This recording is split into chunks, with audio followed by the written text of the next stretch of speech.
When you're building boards that are used with life-saving medical devices, even a 98% success rate isn't good enough.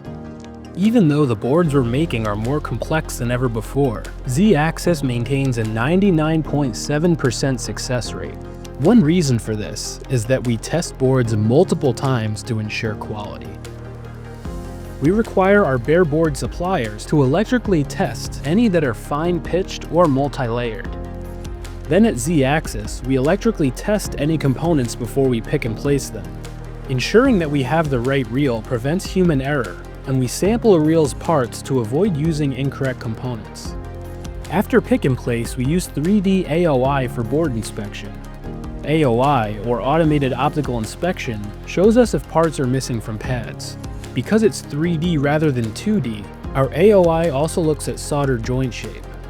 We test through-hole parts as well.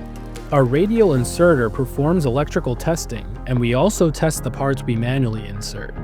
As we always say, through-hole isn't dead, and about 70% of our boards include through-hole parts.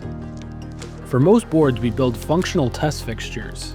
They're better than using flying probes, which are typically labor-intensive, limited to large parts, and pose a risk of part damage. Printed circuit board assemblies are most of what Z-Axis makes, but we also provide full box builds that we functionally test with computerized fixtures. Red light, green light testing is an example of this. At the end of the line, boards and box builds are subject to environmental test screening.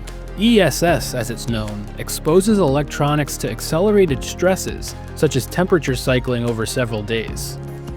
Z-Axis is proud of our 99.7% success rate, but we won't be satisfied until we reach 100%. The pursuit of quality is a never-ending journey, but that's what continuous improvement is all about.